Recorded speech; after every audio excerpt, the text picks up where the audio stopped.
The primary task of the transformational leader is leading the process of transforming ideas into outcomes, transforming strategic vision into real value.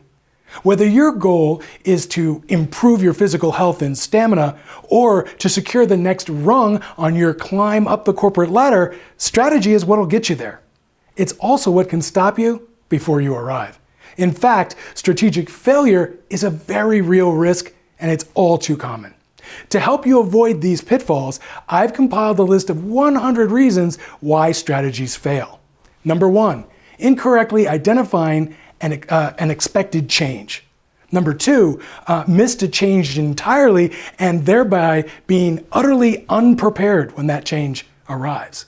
Number 3, building a strategy that can't accomplish what you want it to accomplish. Number 4, building an execution plan that doesn't support the strategy. Number 5, failing to define success or monitor progress throughout. Number 6, failing to equip your team, ensuring that everyone has the means, the motive, and the opportunity to do their part. Number 7, not providing enough support in terms of people, processes, and structure. Number 8, failing to provide the explicit permission followers need to think differently, to work differently, to do more with more people than ever before, all essential to achieving success in the change environment. Number 9, failing to promote the vision and thereby generate the necessary excitement and support amongst followers. Any of these issues and so many more can derail the execution of your strategies and could be the difference between you getting that corner office or continuing to call the mailroom home. From the edge of tomorrow, where a growing legion of people are learning how to harness the power of change to build a brighter future, we invite you to join us and be a part of it all. This is Willing to Win. If you're willing to think different, willing to work different, willing to change at the speed of now, then you're willing to win. Welcome to Willing to Win. I'm Jeff Kaplan. And I'm Tara Thomas-Gettman. This is really fun for us because we do a lot of talk about serious topics, right? Strategy, but it's fun in the way that you can impart examples and strategies to apply to your daily life. So really this topic or focus of the strategy planks is about information. And what I think is funny is when we think about to-do lists or the top 10 lists, that's usually a positive spin. But what you've really found is it's important that sometimes we do a list that's a don't do. So what not to do list. And when it comes to strategy, talk about what you've compiled. Yeah, and if you've got a chance to see some of our prior episodes, you can see all the pitfalls that are out there. Slogans that didn't work in other countries, great products that were presented in a way that the consumers were not, prepared to consume, and then the list of things that are that you should be watching out for in terms of potential risks of strategic failure. We talked about in From the Edge. Started out. Now we reviewed that particular From the Edge because those are pre-taped. We had a chance to review it, and I said on there that there were 100 things. 100 ways that somebody could fail in their strategies, but I stopped at 9. And I just want to let you know that we didn't We're missing forget. one. Yeah, well, we're missing 90. We're missing 91, right? So from 10 to 100, the last thing that you should be thinking about, or the first thing you should be thinking about, the thing you should always be thinking about, is to over-communicate by a factor of 100. And I do want to just acknowledge the fact that originally came from John P. Cotter, who's a Harvard researcher, the expert's expert on leadership and somebody I greatly admire. His original advice, though, was to over-communicate by a factor of 10.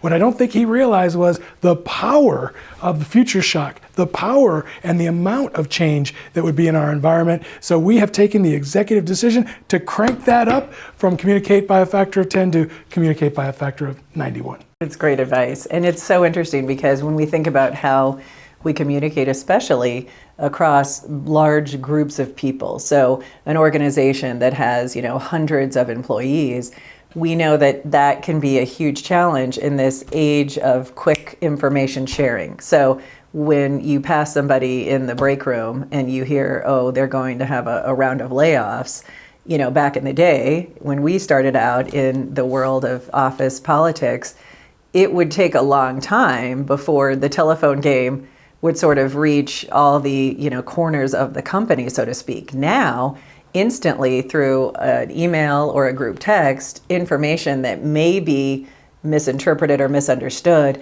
can be shared instantly, which is why your point is so critical. If you're already in a space of over communicating, there's going to be that environmental sensing mechanism that an employee would have to say, now, wait a minute, I know Jeff has been really good about telling us, what's going on. What are the company strategies? What are we forecasting for the days and weeks to come? So you build that trust that doesn't allow for that telephone game to lead to misunderstanding, frustration, fear, and all around an impact on morale. Yeah, and I'll tell you that there's a flip side to that too. You have this immediate ability to go out and communicate at scale, right? Everybody can have their own private, TV network. So there's really no limits to your ability to communicate. So you do have a chance to make sure that your message is clear. On the flip side, if you're not communicating clearly, you have the opportunity to make it much, much worse, much, much more quickly. And one of the things that you touched on, I want to mention, is that number 6 on the list had to do with the support of staff, right? Making sure we have the right people and the right processes to support the strategy. But the third element in number 6 is making sure that we give a strategy a name. Because the thing is, people want to be able to reference something in shorthand. So they're not going to say, oh, that strategy, which is 3 pages long and involves this, this, and this. They just want to say this thing, right? What is that thing? It's like the slap heard around the world or the shot heard around the world. You don't need to know the historical or the social reference, all the details, but if you know them, then you know what somebody's talking about. So when you think about your strategy, make sure to give it a name, especially if you're trying to promote that in an organizational environment. We talk about how part of evolving and embracing change, sometimes it can mean abandoning our comfort zone, what we've always known. So in a previous episode, the great example that everyone can relate to is in Charlie and the Chocolate Factory, when Charlie's dad's job is being eliminated because of automation.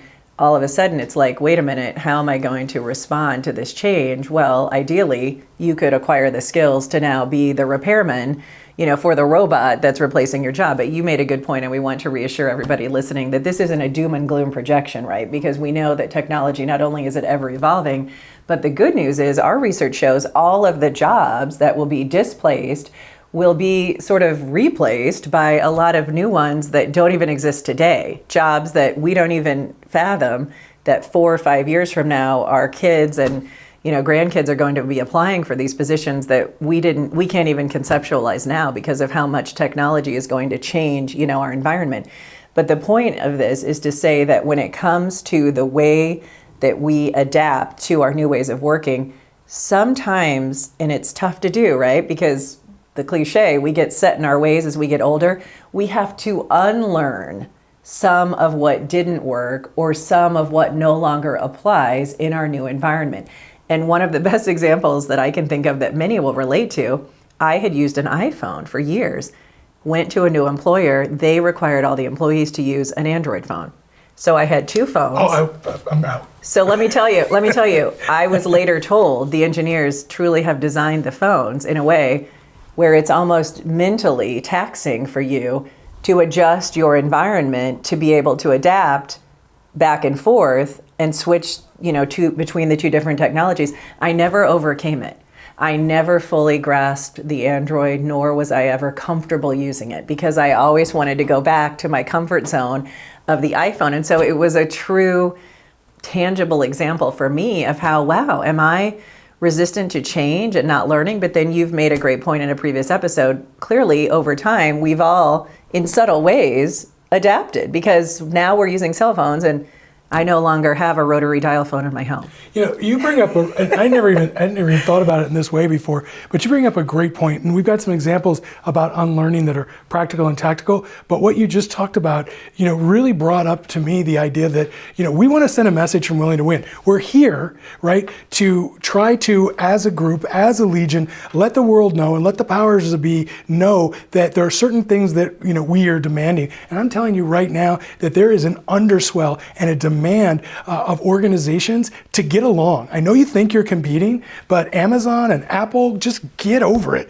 right? You've got your search engines that don't communicate. They don't, this one's password doesn't come up on that one, and you can't use these together. You guys have to figure it out. It's an integrated world. You've got integrated tools, and we can have our favorites in those brands, but the brands have got to start getting along, because it just seems like such a big waste that all you're going to do is make it difficult to use a different product to try to push somebody to use yours. Realize you're not going to get it all, right? You're not going to get it all, and we need to start working, together as one. I think that's kind of it's such a great point, and one that we deal with, because many of you living in, hybrid and remote spaces will have that coworker, that friend, that client, that can, the person you're connecting with, and they could never possibly fulfill the obligation of a conference call because they don't know how to get on a WebEx call versus a Zoom call versus a Skype. And it's just interesting how the technology then becomes a barrier when really we like to think it breaks down barriers. Yeah, no, and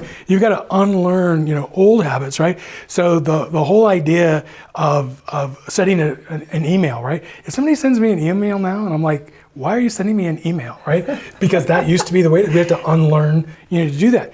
You used to be able to just pick up the phone and call somebody. Now, if you're going to make a video call, you literally text them first and you say, "Is it okay that I call you?" Right? And then people have to unlearn the habits when you were on a conference call in the old days and you didn't see anybody, right? It didn't make any difference where you were, right?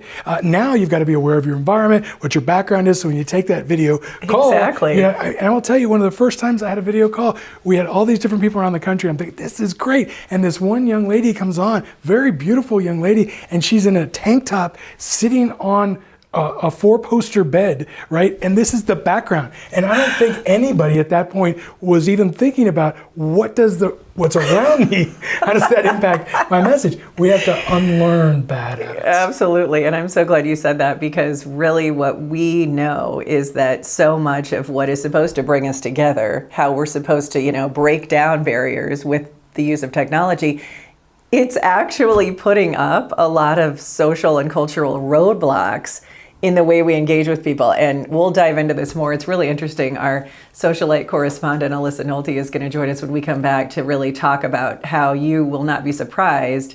What we're saying is spot on when you think about some of your habits in contrast to probably, your grandparents who were so neighborly. Now you're probably fortunate if the person who lives across the street. But one quick point I wanted to make about the unlearning. In our research, we did find that has become, in many respects, the biggest obstacle to organizational adaptation is unlearning. So when you roll out that new initiative, that new software, if so many people, unfortunately, sometimes the older people, I'll admit, are resistant to that change, it's going to stall organizational success and adaptation, and that's going to ultimately impact the bottom line, and that's a no-go. Yeah, I have to add something to that, because from an academic standpoint, you've used a word that often, people interchange. There's adopting, right? That's adopting something entirely new, and there's adapting. And the thing is, when you get something to work right,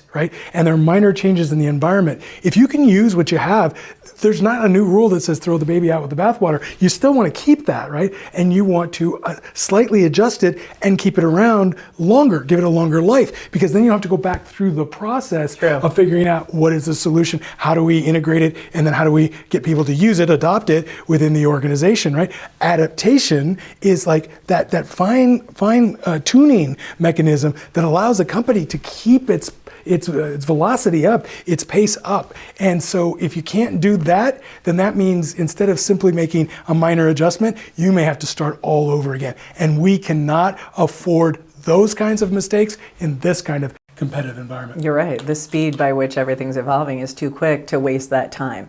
Don't go anywhere. Alyssa's back, and she won't waste your time. She has some interesting insight with her social media research. Stay tuned. Willing to win. Welcome back. I'm Tara Thomas-Gettman. And I'm Jeff Kaplan. And Alyssa Nolte, our trusted correspondent, is joining us once again. So this is a fun, really, segment for us to talk about, because when we think about what we've shared in terms of how information sometimes has to be unlearned when it comes to strategy, we know that in our daily lives, there's a lot of unlearning going on just from some of the cultural practices we've adopted that we don't even realize, right? One of them is unlearning an ex. So explain what that means. And I have my own 2 cents on that. Socialite. So it was really funny. We're sitting in our production meeting and Jeff pitches this idea to me, Alyssa, how about you talk about how do you unlearn an ex? When you break up with a guy and you have to, do all those things, like you throw away all his stuff, you get rid of his sweatshirt. And I'm sitting there laughing because I've actually never broken up with a guy. I married my high school sweetheart. We started dating at 14. So I actually don't have a ton of experience with this, but like the good researcher that I am, I turned to the internet and movies to help me, unlearn an ex. So before I dive into that, Tara, how about you let me know how you have unlearned an ex back in the day? I would say that social media has changed the game. And so since I've been married for quite some time, it didn't apply in my case, but today's unlearning of the ex extends to your circle of friends and acquaintances, right? So when we hear that somebody has broken up or is getting a divorce, thanks to social media, what do? We immediately go to their social media feeds. Is he or she still in the Instagram photos? Have they been wiped off of Facebook? And that's right. Sort of, unfortunately, the way we can now monitor these situations when it's really private matters, but they've become so public because we overshare about our relationships on social media. Absolutely. Or, the stereotype of in a relationship is your status, and then you change it to it's complicated. I think Facebook actually got rid of that now, that feature, what Facebook I originally haven't started seen that. as. That's a great point because I haven't seen I would anybody have share thought that with for a your while. relationship with Facebook, they would have called you before they made any Before they changes. made that. But I have to tell you, when in my day, because I'm quite a bit older than both of you, you just basically, you got some ink and you went around the pile of pelts to the cave wall, and you just took that It's ink over. and you take the picture of her out, so it's just you riding the bison. Oh and that's how we my did it. Well, so the funny thing is I was just trying to prepare for this conversation because, like I said, I don't have a ton of experience. So I had no idea what to even Well, we're just really putting talk Bill on about. notice, because you know how to do this stuff. Yeah, you're right. No, I've got to figure it out. I'm sure if he ever looks at my search history, it's going to be like, how to get over a breakup. Movies about a breakup. How to break up with your boyfriend. He's going to be real concerned and real confused. So, honey, it's okay. Everything is fine. Talk about your unanticipated change, Bill. So sorry. So sorry. This is the information about the episode about information. So sorry to deliver some bad info to you, honey. But, just kidding. But the funny thing is it's like all kinds of articles, all kinds of things. And one of the things they're like, oh, here's the 45 movies to get you over even the nastiest breakup. And it's like, watch Legally Blonde. She goes to Harvard to get over her breakup. I'm like, that seems, feasible. I love it. That's reasonable. 10 things I hate about you. I guess, yeah, sure. The breakup, Forgetting Sarah Marshall. That they recommend you go to Hawaii, and I can get on board with that one. That's that a great like a good movie. one. That is a great funny. movie. That's funny. No, this is such a good point though, because what we do is it's life imitates art, right? Because in that sense, so much of what we sometimes adapt in the culture is it chicken or the egg? Did we see it in a movie? And are we finding it on some social media feed, or is it trending on Twitter? Right. And then all of a sudden we think that that's apropos for our life and our, in this case, relationship. The infamous Carrie Bradshaw Sex and the City breakup will never be lived down, where her boyfriend broke up with her on a Post-it note. Well, that was pre-breakups through a text. Mm-hmm. And then years ago, there was the infamous Sylvester Stallone breakup with Jennifer Flavin, his longtime model wife. He mailed her in the mail all of their photos and belongings, or not belongings, but essentially wanted a divorce, asked for the divorce through the postal system. Can you imagine snail mail when he could have just now today texted her to break up with her? They're back together and still happily married. So that one had a happy ending. When we talk about the delivery of and information, the box still hasn't arrived. That's the thing about the post office. Yes, right. That might have been. There's been some delays now in getting it to her.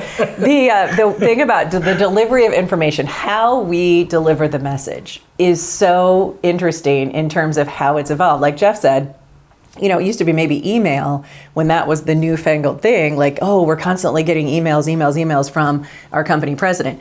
Then it moved to, well, we could do a virtual meeting to deliver that message where you still get to see me and have that more personal contact. You've even had executives that you've dealt with who won't read an email, they don't want to look at a PowerPoint, they'll only look at a video. Absolutely. So I have this one client who is brilliant. He's a brilliant man, but his preferred method of taking in information and understanding what is going on is through video.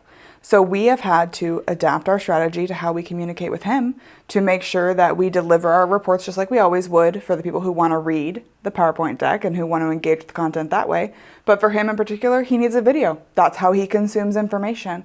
And for him, it's important that he gets it in that way. And that's the important piece here is that, all of those ways, all of those movies and about unlearning an ex, every single time, the moral of the story is to shed your entire identity because that was the entire, abandon your entire strategy of who you were with that person and adopt an entire new strategy.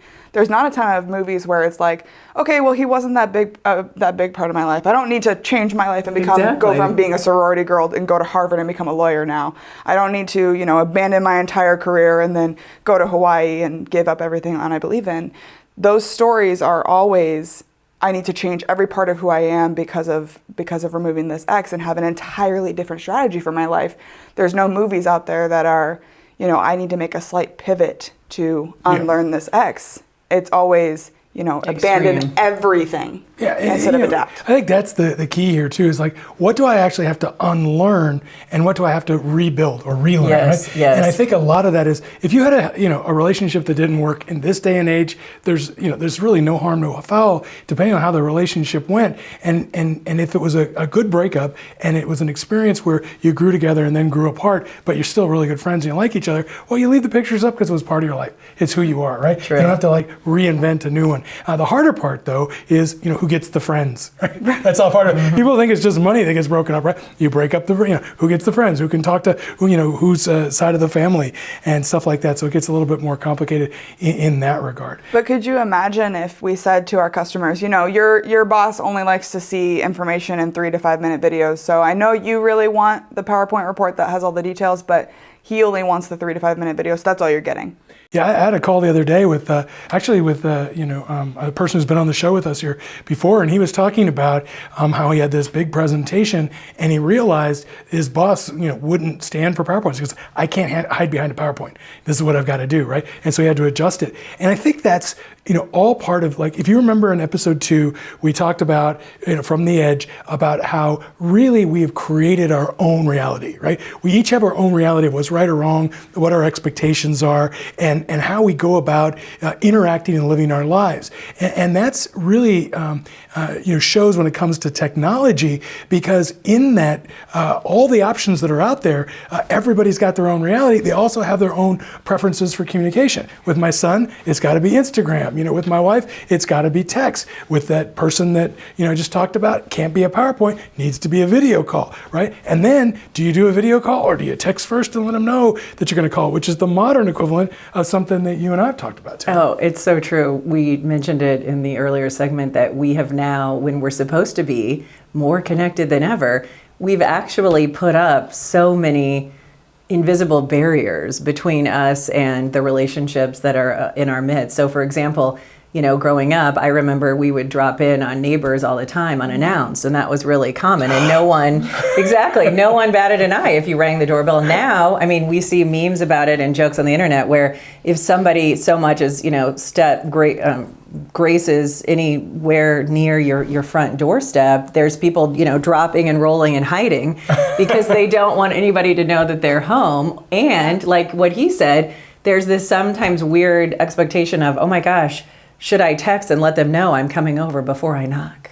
I have one of those video doorbells, and it will actually announce familiar faces. So if you've been to my house before, it catalogs your face, and it will say, Jeff is at the front door. Tara is at the front door. So it will announce to me. And that's when you start running. At the front door. No, the cool thing is you can teach your device, your Alexa or whatever you're using, to what the name is. So it's like, oh, stupid pizza guy's here. But the thing is, by the time you come to the front door, they probably already know it. And everybody in the neighborhood knows it if they're on that new program where you can share your feed and any challenges that you might have with other people that are on the Ring doorbell system. Right. As well. So Yes. my friend had packages being stolen off of his porch, and it was a problem in the neighborhood, and they were sharing their feeds to protect from packages being stolen off the front porch.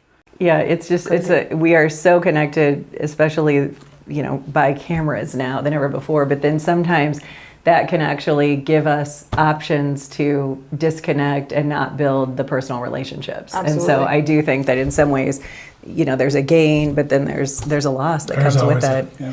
So we just thank you so much for letting us entertain you with all of our anecdotal jokes and That's stories, assuming it was right? entertainment, but yes. But we want to hear from you. What are your ideas around strategy and, in this case, information? So you can always follow us at Dr. Jeff Kaplan on social media, or use hashtag W2W Legion because you are a part of the Legion. And we also want to know, Jeff, what is the takeaway? How can they share their thoughts? Yeah, so we'd love to hear from from the Legion, anybody out in the audience. And this week, our question to you is, could you share an example in your life where your worldview has changed? Something's changed in your life, a new technology, a new relationship, and you had to unlearn something that you had done before. And so that'll be very interesting to hear. Absolutely. We'd love to hear your story. Go to our website, willingtowin.org, willing2win.org, or you can reach out to us, as we said, on social media, and check out previous episodes on YouTube, where we have a lot of other interesting things to say. So we'd love for you to take the time to watch or listen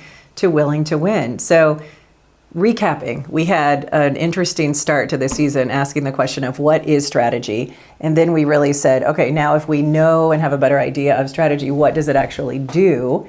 How is it impacting us in our environments today? The deep dive into information. What's coming next as we close out this mini season on strategy? Yes, our last episode of this mini season is all about strategy and experience, putting it all together so that we understand that when we exercise a strategy, other people are going to experience it, and how can we make sure that we do the work that's necessary so whatever that experience is a good one. They don't get an air freshener that they don't understand, or a Pepsi that makes them feel like that they're bringing their ancestors back from the dead. If those things don't make sense to you, watch prior episodes. Absolutely. But that's what we'll be talking about in the last episode. That's great. Well, thanks so much. And just for what it's worth, both of you are welcome to drop by my house unannounced anytime. And I may or may not answer the door. You can drop by with your new boyfriend. Just kidding, Bill. Just kidding. All right. We'll see you again soon. Thanks for watching Willing to Win.